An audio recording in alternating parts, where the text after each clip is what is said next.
2 million people, and I'm talking about the SME sector in Kenya. Unfortunately, it is one of the hardest hit by COVID-19, and the question is, how does this critical sector get out of the mess, COVID mess, and what is the future for SME sector in Kenya? Good morning, this is Biz Check. We are live from Broadcasting House. O'Brien Kimani is my name, and today we have a guest in the house who will be helping us understand this uncharted territory that we are going into of post-COVID-19 pandemic and what the future portends for our SMEs. At O'Brien Kimani is my Twitter handle, at Wanjohi JB, and of course at KBC Channel 1. Would want to interact with you, and of course if you are an SME, get through to us and help us understand how are you wading through these murky waters of COVID-19. A quick look at the reporter's diary is up next, and then thereafter we'll continue.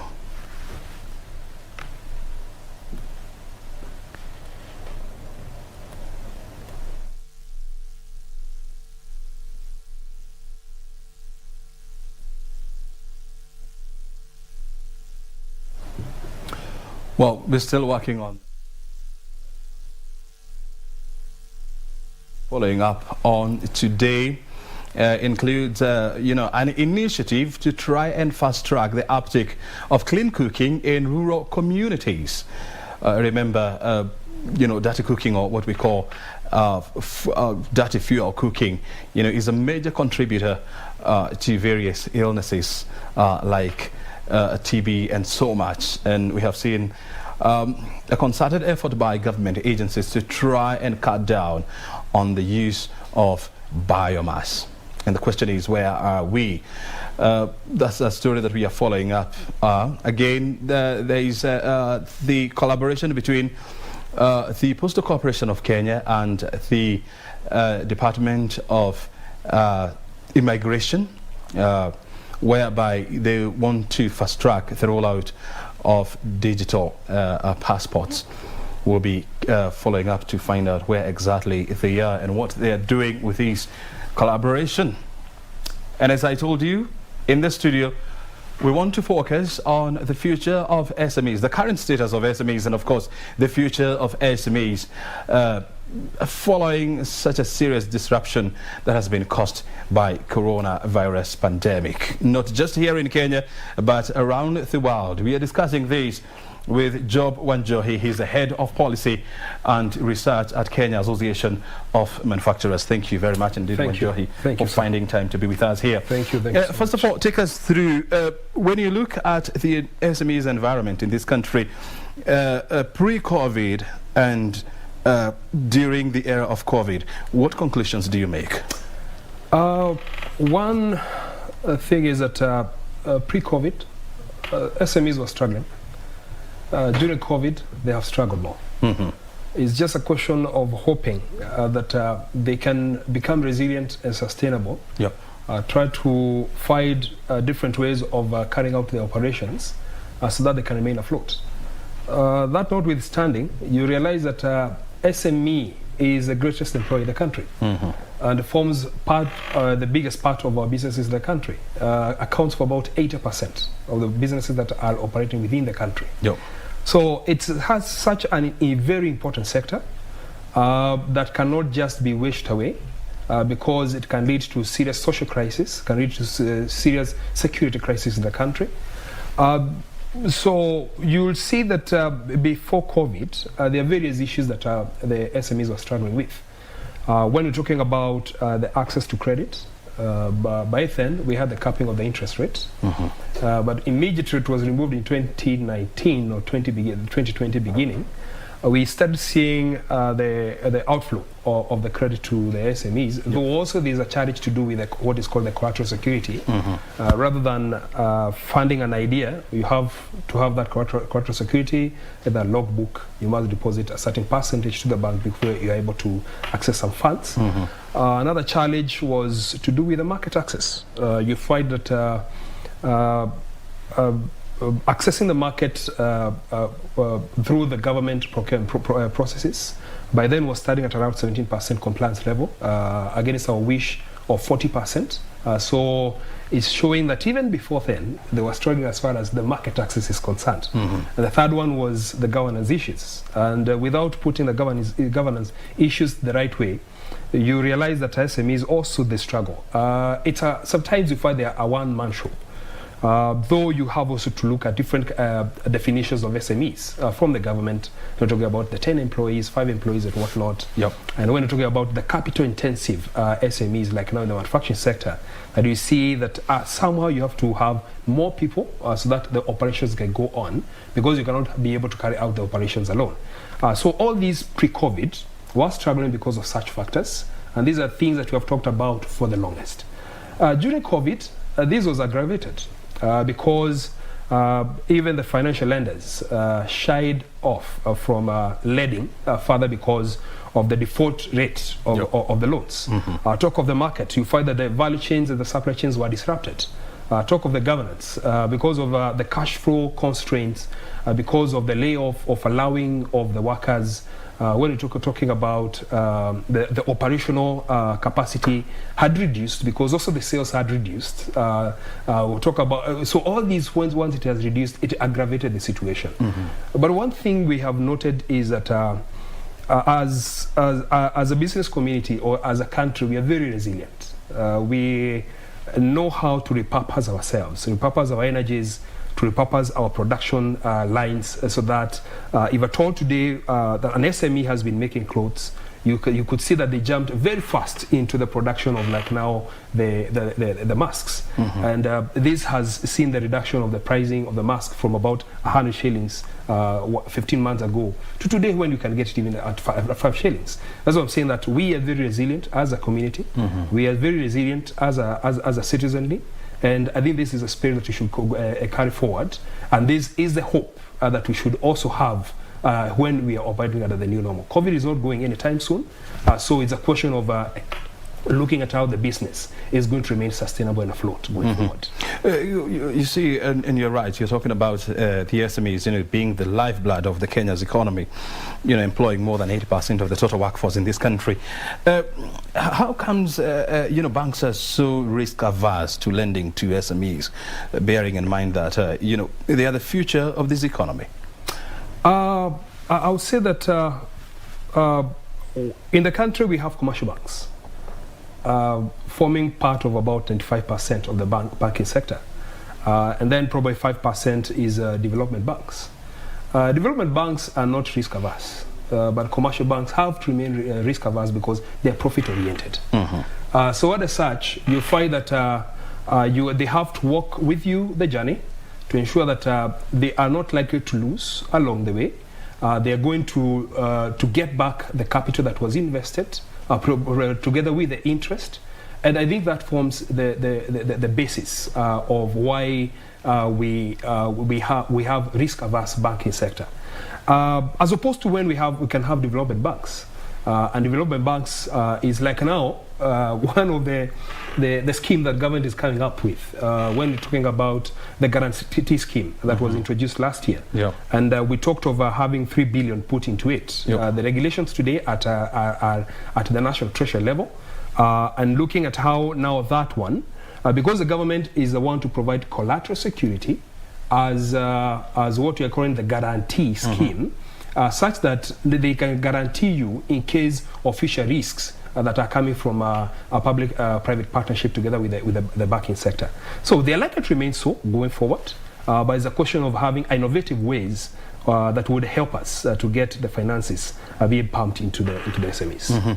And when the Central Bank of Kenya announced that they were launching the credit guarantee scheme sometimes in June last year, now we're talking about 12 months down the line, nothing much has happened. I know the regulations are still being relooked into.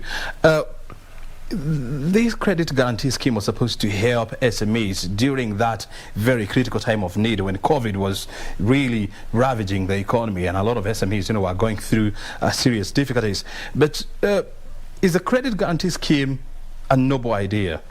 at this time? I would say that is a noble idea. Is only that the policy space you find that the implementation of a policy, before even you get to what is called monitoring, evaluation, and learning of a policy, takes about 18 months because we are talking of trying to govern 50 million people who are interested with such a guarantee scheme. So you must try to do as much as public participation as possible, but also remember the government has been struggling as far as the revenues are concerned. So the allocation of the 3 billion also could have been a challenge. And the 3 billion allocation is just tip of the iceberg.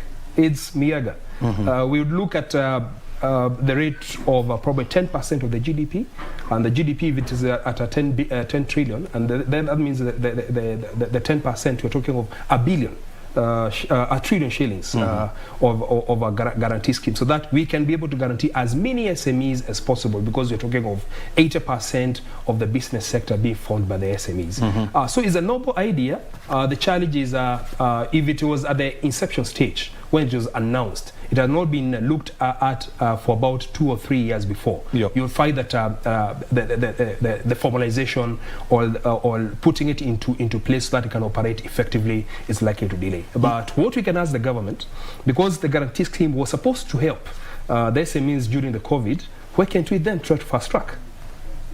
There was also a proposal, to set up a stabilization fund, an SME stabilization fund, and nothing much has been heard about these, which was supposed also to help de-risk the question of access to collateral by SMEs. Do you think we are lagging when it comes to, the implementation of such policy? I would say that as a country, we have an avalanche of policy documents. But when it gets now to implementation, becomes a bit challenging. And that's why, like Kenya Association of Manufacturers, we have come up with a policy that is trying to look at how can we monitor what we have proposed to the government more and more, rather than every day trying to propose them new ideas. Because a policy is adopted, or a policy is formed, is adopted, it gets now into the implementation, but before you realize, it's gone and forgotten. So the stabilization fund was a very good idea, but also you find that just like the guarantee scheme is something that is lagging behind. It's just a question of the government now looking at these as a priority for the SMEs, so that now they can be able to access the credit as much as possible, and ensuring that is on the top of the priorities. As a Kenya Association of Manufacturers, when you look at the SMEs landscape as currently constituted, of course, there has been so many challenges, from COVID-19 to access to credit, to disruption by innovations and so much. Is it in a better position than it were like 5 years ago? The SME at the moment, I would say that there are various policies that the government has been trying to come up with every day. For instance, we have been trying to improve what is called the session paper of 2005 into the SME policy of 2020. And this is a paper that we are launching together with the Ministry of Industry, Trade and Enterprise Development. The SME sector, I would say that up to 2019, we have seen an improvement. Our rate note also, they were affected by the capping of the interest rate. That the credit was not going their way. Comparing between 2015 and today, again, they have been affected by COVID pandemic. But if it was status quo, without being disrupted by the interest rate capping, without being disrupted again by COVID-19 in the year 2020 and also in the year 2021, SME could have been better. If you look at the statistics that are coming up as far as employment is concerned, we have said that SME is the one that employs most of the Kenyans. But if you look at the statistics from KNBS, they are showing that the numbers of informal employment that were there in 2019 have been wiped off. Remember, they were talking of about 1.7 million jobs that have been lost. So even as far as jobs are concerned, we could be even where we were in 2015. But now what we are counting on is our resilience, is our sustainability, is our spirit to be able to go forward. rather than try to compare the two, because when you try to do that, we are operating in a more challenging environment than it was in 2015. And you're right. I mean, the statistics are saying that almost 2 million people, have been rendered jobless, and especially most of them in the informal sector. And this is where SMEs thrive. What do we need to do? I mean, first of all, to return these jobs, and number two, to ensure there is accelerated growth in the SME sector? There are various measures that need to be taken so that we can see this is happening. And I will I will first of all bring out the first three pre-COVID policy measures that we are prescribing to the government. That we need to see the market access in the public sector, in the private sector, and also at the regional level, because you can see there are bilateral negotiations that are happening every day between United Republic of Tanzania and Kenya. Talk about Uganda and Kenya, so that we can ensure that there is market access as much as possible. When you look at the access to credit, which we have just talked about, it's something that needs to be looked into by fast-tracking the policies that the government has indicated that it's going to bring on board, so that it can help the SMEs and other governance issues. But on top of that, there are other raft of measures that need to be taken. For instance, we need to see the competitiveness and level playing field being improved in the country. We have seen the rate of illicit trade in the country increasing during this period, and partly is because of some of the policies the government is coming up with. For instance, now we're talking about the excise duty on the cigarette, the excise duty on beer. All these has compounded the problem. Instead of those manufacturers who are in the country benefiting, you find that now there is illegal inflow that is coming from Uganda, that is coming from our bordering countries, which don't have that excise duty. So we want to see a level playing field, competitiveness being improved for some of these SMEs. When you're talking about we've talked about the market access. You look at the sustainability of the policies. Talk about the institutional sustainability. For instance, if I would look at these in line with the Finance Bill 2021 that is being discussed, and this morning we are meeting the Parliamentary Committee on Finances and Budget. There are various policies that are prescribed there that we are opposed to, because they are likely to hurt the SMEs and also the large manufacturers. If you look at the bread is going to attract the VAT at 16%. Yep. So you can now try to imagine the effect that is going to be on the manufacturer, who is an SME, and also to the retailer and also to the end consumer. A loaf of bread that goes at 50 shillings is likely now to go to 58 shillings. So you can see probably there will be a reduction of the same, and guys are going to move to the traditional, which is good also, but they're going likely to move to what is non-vatable, or what can supplement what they otherwise take. If you look at the medicines, also they're moving at 16% from exempt status. If at all they attract again the 16%, and a piece of medicine is going for 100 shillings, it's going to move to 116 shillings. So that's an increment by 16 shillings. So that means if we are operating within a basket of 200 shillings as what one wants to spend in a day as a household, you see that is likely to get affected. So we are asking for the reversion of those proposals that are in the Finance Bill 2021, so that we can see the sustainability of the SMEs and also the country in general. When we're talking about the sugar confectionaries, or even the white chocolate, these are things that are mostly consumed by the kids. That means we are even moving into an area that we are likely even to tax the kids at the expense also of our SMEs, who normally make some of these candies. They make some of these sweets and whatnot. Sweets a kg is going to attract 20 shillings extra as an excise duty. When you talk about the white chocolate, it's going to attract 200 shillings per kg. So when you look at all these are some of the proposals that you're telling the government, please stop today. Because you try to implement them, they're not only hurting the SMEs who are in operation, but also they're going to hurt the common mwananchi in general. And the question is this, I mean, all these proposals, that we have seen, and they have caused a lot of, public outcry, and you have enumerated some of them. And we know that the budget-making process, is supposed to be consultative, is supposed to be collaborative, between various state agencies as well as the private sector. And I know at some point the inputs of manufacturers, like the Kenya Association of Manufacturers, yes, kept saying so much, there were deliberations, that were held between KM, KEPSA, and other industry players, together with the National Treasury, to try and come up with a position that will not hurt, manufacturers, that will not hurt, SMEs and so much. How then did we end up with the proposals that you, as KAM, feel that they're likely to hurt manufacturers and SMEs more? I would say that the public participation happens. But the challenge that comes with the public participation is that constitutionally, we have not seen the separation of power between the various arms of government working effectively. When we can talk of the executive being independent from the parliament, and the parliament being independent from the judiciary. We have seen the power, these independent arms of government exercising their power now and then. But we feel sometimes the executive, yes, it wants to collect as much revenues as possible.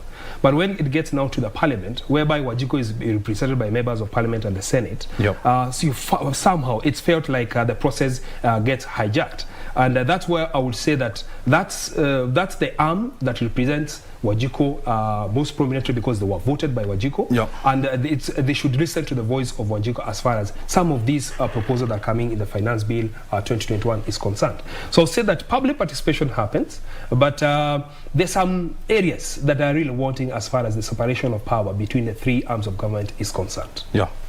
And have you tried to engage the final authority on the budget-making process, which is the National Parliament, which is the National Assembly?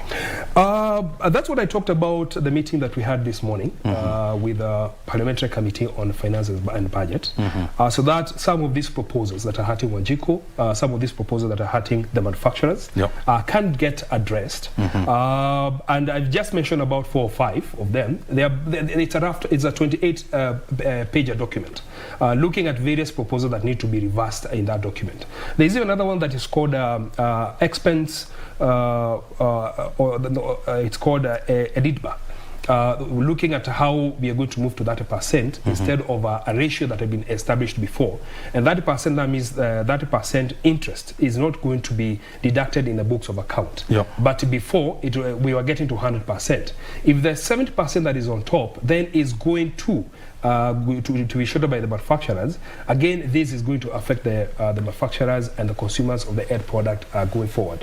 So I would say that that we have various other measures that are in that finance bill that need to be looked into more and more going forward. What do you expect to see, at the end of the day, once all these deliberations, have been put into consideration? I think there's this push and pull situation between the private sector, the government, and also the citizen in general, because all of us, we have different interests that you're pushing for. One thing we know is that the government, yes, has to correct revenues at the end of the day. But again, they have to ensure that there's prudence in the utilization of those revenues, and also there is proper utilization in the right programs, in the right expenses, so that once you do these, you'll not be having every day some appetite to increase the taxes, to increase the excise duty, to increase the custom duties and whatnot.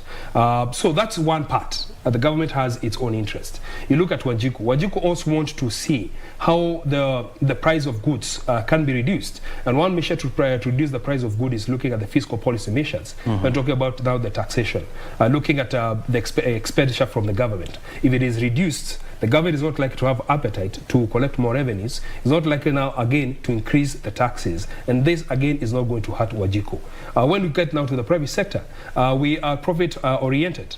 So we have to try as much as possible to have a balance between giving CISA, or giving government what is due to government, ensuring that to Wajiko, we are giving Wajiko competitive prices on the goods that you're selling to them, and ensuring that there is sustainability sustainability and resilience, there is going forward, there's going concern for the private sector. So it's a mix that need to be looked at. It's an ecosystem. It's a cocktail of issues, actually. Yes. Last year, we saw the government, rolling out 54 billion shillings stimulus package, which was essentially supposed to go towards, providing financial support to youth-oriented institutions. Some of them, went into school desk making projects. Others went into the tourism industry. But when you look at really the impact of this stimulus package, I mean, it has not been significant. What would you attribute this to? Indeed, one of the initiatives that we are intended to carry out together with KPMG in the month of September is to do a 1-year survey on, or do monitoring and evaluation, monitoring, evaluation and learning on the economic stimulus package that was issued by the government around July last year. Yes, there's some initiatives that were taken up when we're talking about, like now, the furniture and timber sector, whereby there was production of the desks that you're talking about, and various other initiatives like now employment of the youths in doing a few activities here and there, which sometimes I feel like they're not sustainable. Not necessarily that it has been felt on the ground. When we're talking about the procurement from the government side of some of the goods that have been put in that economic stimulus package, you find again we are being hurt by what is called the prompt payment. You supply to the government, and you are not likely to be paid at the right time your dues. So you find again is an ecosystem that is not promoting the right business environment in the country. So we will be carrying out the 1-year monitoring and evaluation of the economic stimulus package, together with a few other documents that we have come up with at the CAM level, so that we can really get tangibly with statistics, what is the effect of these, so that we can go back to the government and tell them, your performance has been at 50%, and we want to see it being pushed to 90%. These are the next steps that you're supposed to take, so that we see that economic stimulus package benefiting all the Wananchis. And you're talking about delays in payment to suppliers, and we know the pending bills, are running into billions of shillings, and there has been various attempts by the government to try and clear this backlog. But the most affected are the counties, and well put, I mean, the most affected are young people, SMEs, who supply to the devolved units. How best do we fast track these, and how are they choking, the lifeline of SMEs? I would say that is it's something that is really affecting the SME sector big time, because you find, as we were seeing that finances is a problem to most of the SMEs. So the little that they have, or even the little that they get from the credit facilities, once it is pumped into production, and then it is it's supplied to the government, and then the payment come after a year or two, and probably you have taken a loan, and this loan has some interest, you find that now there is a net off between the interest that you pay to the bank after 2 years and the profits that you get out of that supply. And then you find it's a zero-sum game. No profits, no sustainability, you are unable to move forward. As a solution, I'm looking at how the government can be committed by saying that if we are owing the private sector 100 billion or 150 billion, why can't we float a bond? And this board specifically, because we have been floating board for infrastructure development, why can't we then float a board so that this time we dedicate it to the private sector? We go through all the audits, ensure that all the books are okay as far as the procurement is concerned, and the payments are due. If at all there's some interest that the government is supposed to pay because of the delay, then all that is imputed into the payment, and subsequently then all that is paid. What that's likely to happen, you see more cash flow in the economy. You see multiplier effect of the economic activities, whereby one has been producing 1 item per day, they can move in production of 3 items because the market is there. China is flocking its goods here. India is flocking its goods here. So it's just a question of ensuring that as far as the prompt payment by the government is concerned, sometimes even by the private sector is concerned, it is fast-tracked. So that by doing so, we don't incur costs on interest.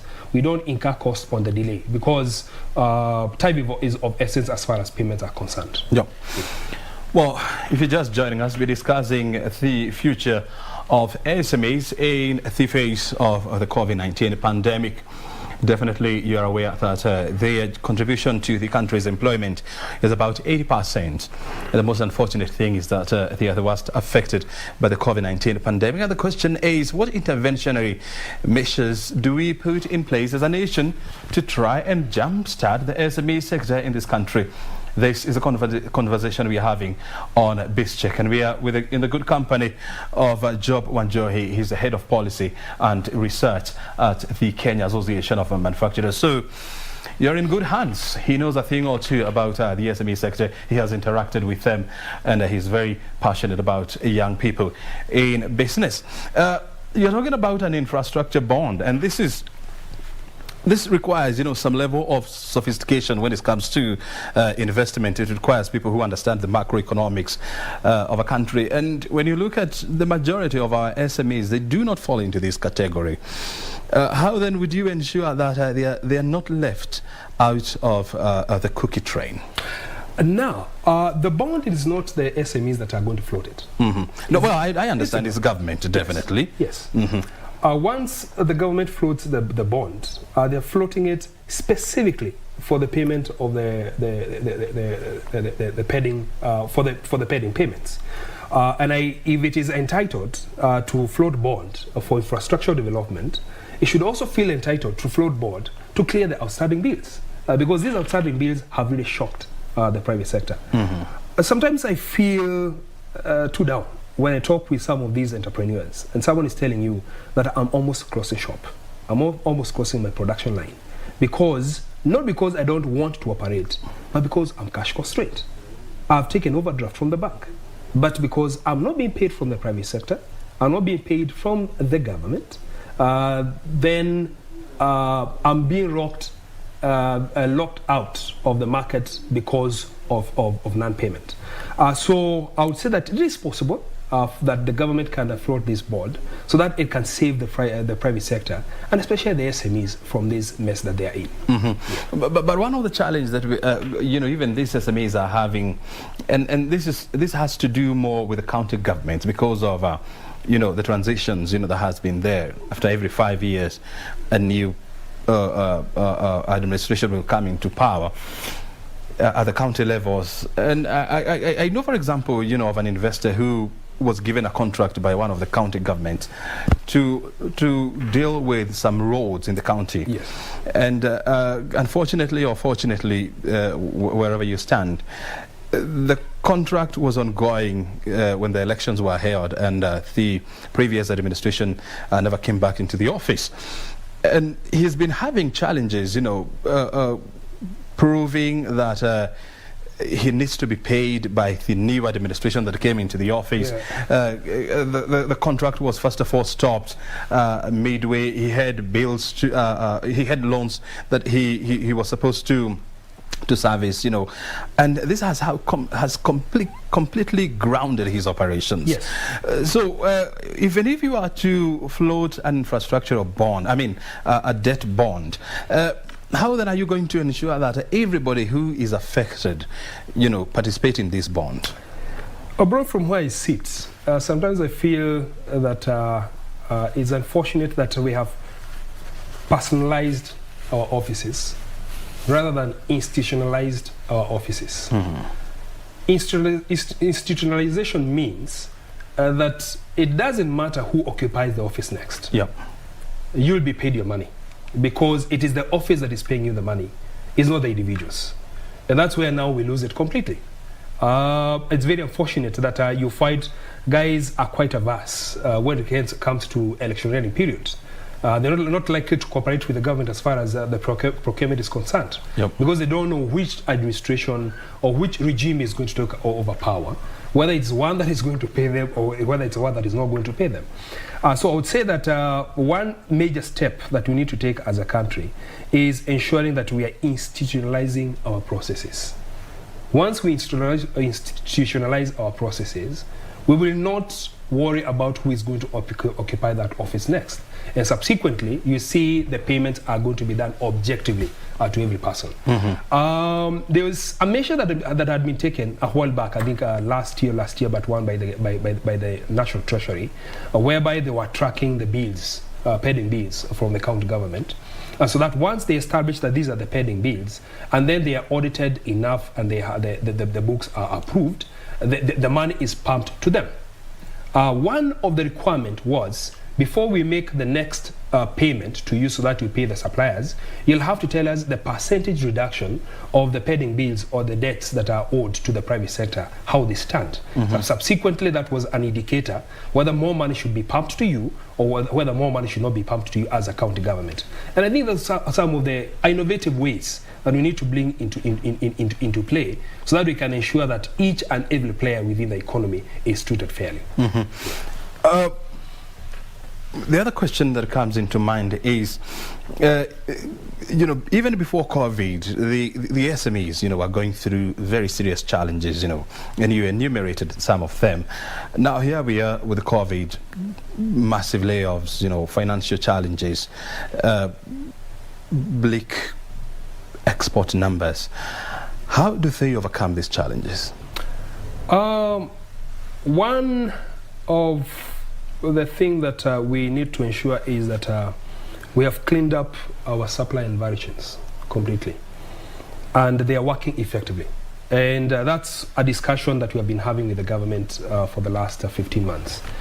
There's what we call the inbound process, because we have now to analyze the whole production process, the whole supply process, so that you can ensure that whatever is coming from the production centers for the SMEs and also for the large manufacturers is competitive enough such it can sell by itself in the market. So one of the things that we've been looking at is the inbound processes. How are we operating at the port? How are we operating when you're bringing our goods through the standard gauge railway or SGR, or when you're bringing by road? Ensuring that there is effectiveness and there's cost reduction around those areas.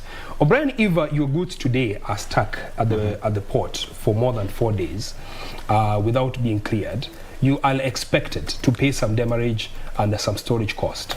But if you're able to clear within those 4 days, and this is now the effectiveness that can only come from the government, not from the private sector. You see that now you're not likely to pay those penalties in terms of demurrage and the storage cost. When you're talking about the last mile, the last mile is when you're moving your goods, like now from SGL to the production point. You have also to ensure that around that area it's competitive enough, so that when you're moving your goods to around 4 miles or 5 miles for a 20-foot container, TU, you are not overcharged 25,000 or 30,000. You get a competitive price that is going to help you govern your end price for these products. When you get now to the inbound competitiveness, when you're talking about the cost of electricity, and this is something that we have really talked about, and we're looking at how it can be reduced. The cost of electricity today is 16 cents US per kilowatt per hour in Kenya. Our ambition is to get to 9 cents USD per kilowatt per hour. But you can see that is going to be a journey. Again, this is meant to infuse competitiveness in the private sector. When you're talking about when talking about like now the labor cost also, ensuring that it is competitive enough, and we are happy that the government was able to retain some incentives for anybody who is earning less than 24,000. They are in non-taxation bracket. When again we go to the outbound process, looking at the county fees and charges, because you have to move your goods from your production facilities in Kisumu to Migori, from Nairobi to Nyeri, from Mombasa to Mandera and whatnot. There are various county fees and charges that are really impeding effectiveness and competitiveness of the private sector. All that compounds into either you are competitive enough to sell your goods in the market, or you're not competitive at all. And that, again, is what now will translate you to your ability to be able to export, to your ability to be able to offload your goods into the local market. I'm happy that what we are producing today, 80% is offloaded into the local market. But I would say that we can get to more than that, because it is 80 of what we produce. Probably what we produce at the moment is worth about 700 billion Kenya shillings.